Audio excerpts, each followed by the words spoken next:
There are many ways and many reasons to apply similarity, but there are also ways to just apply the idea of the scale factor. So again, a scale factor is some number that you multiply one object by to get a newer object, a similar object, but a bigger one or a smaller one. So here I have an example where I have a picture of two people and an animal, and it's 4 by 6. That's the general size that you get pictures. Let's say you want to blow it up into a poster that's 2 feet by 3 feet. You go to Kinko's or wherever you blow up your pictures into posters, and you say, I want to blow it up by this factor. They're going to want to know what that factor is. They might be able to figure out that factor on their own, but let's say you're the person who works at Kinko's. So they just come in and say, I want my 4 by 6 into a 2 foot by 3 feet picture. You need to figure out what are you going to push on that machine in order to get it to be exactly that. And not roughly about that, but exactly that without really stretching the picture and making it funky. So the first thing we have to do is make sure we have similar units. You'll notice 2 foot by 3 feet, that's in feet. 4 inches by 6 inches, that's in inches.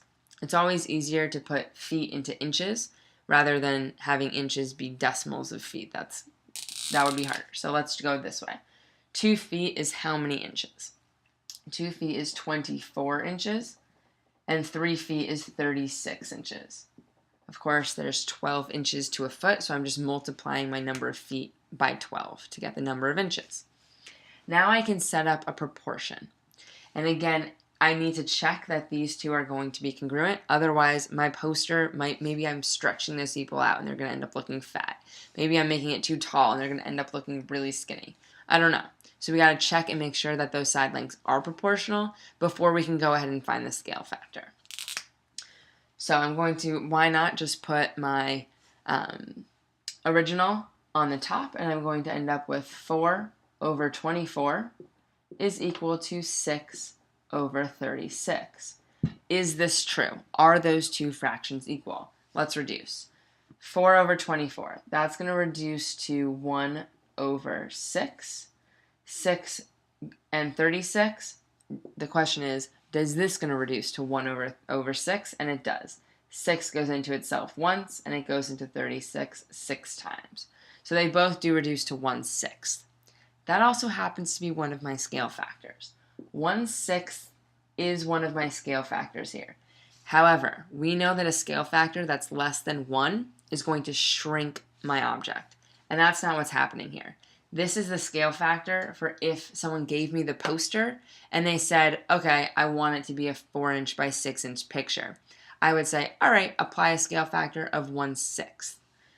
That's going this direction. To figure out what the scale factor is going in this direction, I just take the reciprocal of the one I have here. 6, which is 6 over 1, which is also equal to 6. So I'm going to say in my Kinko's printer that I need to blow this picture up 6 times its current size in order to get this new one. That's one way to apply scale factor.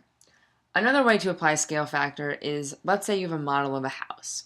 So I have this cute little model, and when I studied architecture, the scale factor we usually used was 1/4 of an inch in our model, meant a foot in real life.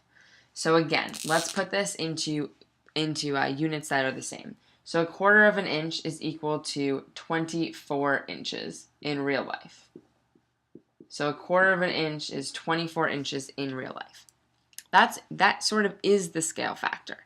And I can set that and make this more clear by putting it into a fraction or a ratio that we're familiar with. So I could have 1/4 over 24. If I don't like a fraction in a fraction, I could do 0.25 over 24. Or if I don't like a decimal, in order to get 0.25 out of a decimal, I have to multiply by 4 to get 1. So I can multiply that by 4, and I would have to multiply 24 by 4.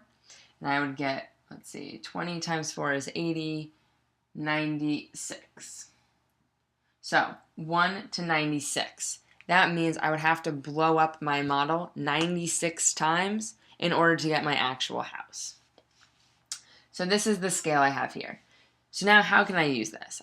If I'm looking at my bedroom in my model. And I know, let's say it's a square, and it is 2.5 inches in my model. How big is that room in real life? So, the scale factor I found is 1 over 96. I know that's a really small number. And whenever I have a number less than 1, I know that's going from the bigger to the smaller. So 1 over 96 is a scale factor from my real house to my model. The scale factor going the other direction from my model to my big house is just 96, because I take the reciprocal of 1 over 96, get 96 over 1, which is just 96. The reason why I tend to come up with scale factors less than 1, which is going from the big object to the small object, is because I tend to put the smaller object as the numerator. If you didn't do that, if you put the bigger object as the numerator, you would get your scale factor going from the small object to the big object. So whichever number's in the numerator, that is the number you're going, so if I put, here I have my smaller one in the numerator. That means I'm going to end up with a scale factor that gets me to that object from the bigger one. It means that's my final object. So if I want to figure out my house from a model, I would need to put the house number on the top, which in this case would have been 1 foot, 24 inches. But I didn't do that, which is why I had to make the reciprocal. Back to my bedroom. So it's 2.5 inches, and it's a square. I want to figure out what are those dimensions, 2.5 inches by 2.5 inches, in my real house. If my scale factor is 96, all I have to do is multiply my dimension by 96 in order to figure out what it is in real life. So if I had a calculator, I could do this pretty easily. I would do 96 times, and I can keep it in inches, that's fine, 2.5 inches is equal to however wide this bedroom is in real life. Okay, so I'm going to get what it is in real life. That answer is going to be in inches. It's going to be a lot of inches, so I would probably want to then turn it into feet by dividing by 12. Let's do this out. 2.5, okay, so 2 times 96 would be 192.